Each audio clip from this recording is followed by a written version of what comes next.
Technique 1. Using Gutta to outline your design. The first thing we need to do is to cut out our silk. We're going to be using the design provided at the back of the booklet so that we're focusing on practicing the skill of silk painting rather than worrying about the actual design for now, as this is given for us. Now, I hate waste, so the trick is to cut enough of the silk so that we have a little bit of an edging so that we can put it within our embroidery hoop without wasting too much of it. I would suggest leaving about 3 to 4 centimetres at least around the edges. Now, I'm going to cut a whole strip here because we're going to be practicing at least 3 different times using the same design so that we can practice these techniques.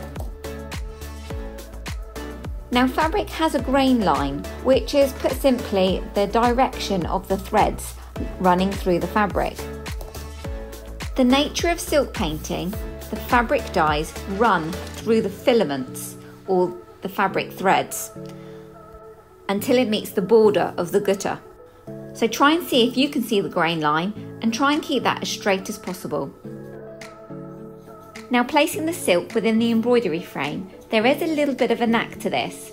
Now, we want it nice and secure without any creases within the embroidery frame without it pulling too tight. The first trick is to not to loosen the embroidery hoop too much. There should still be some tension when pushing out the inner circle from the outer frame.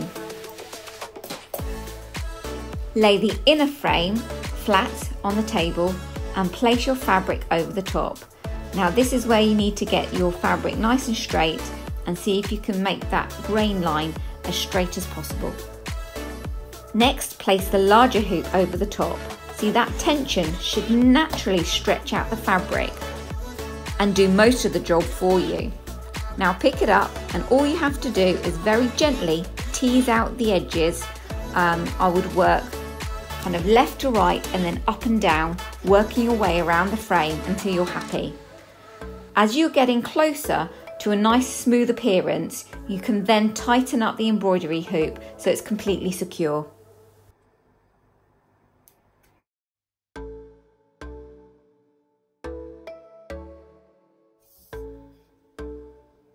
Now we're going to sketch our design onto the silk using a pencil. Now, we're going to do this really lightly on the silk because if you're going to be using a clear gutta, or if you're using a darker gutta and not following the lines correctly, you might be able to see that. So you need to go soft enough that you can only barely see it through the silk, obviously while being able to follow the design.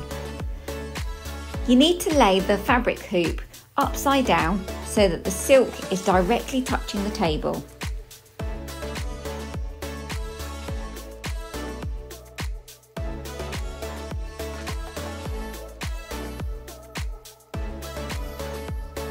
Now, I've finished sketching, it's barely visible through the silk. But if I place it on top of some plain paper, you'll be able to see the pencil lines a little bit more clearly. This will be a useful tip when you come to guttering.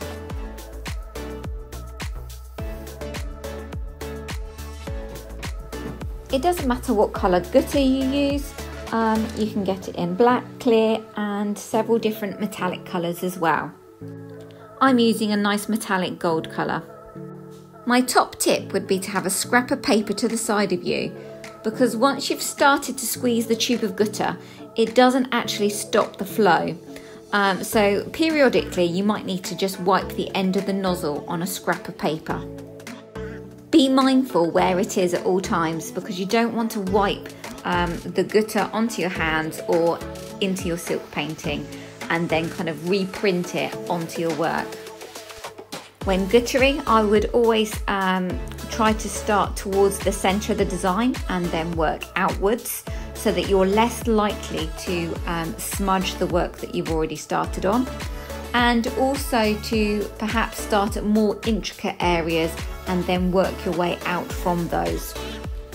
Try not to be too precious over it. As you can see, I've started out there and my lines are a little bit shaky. The silk is a little bit forgiving, and when the gutta dries, it does seep somewhat into the fabric. So don't be disheartened if, as you start off, it's a little bit shaky and not as perfect as you'd like it to be. And just to bear in mind, these are experiments.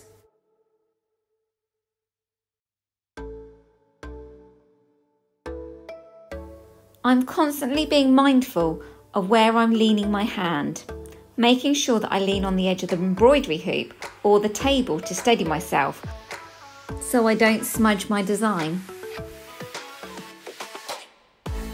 I'm now looking really closely at my design, seeing if there's any areas that I need to build up with the Gutta.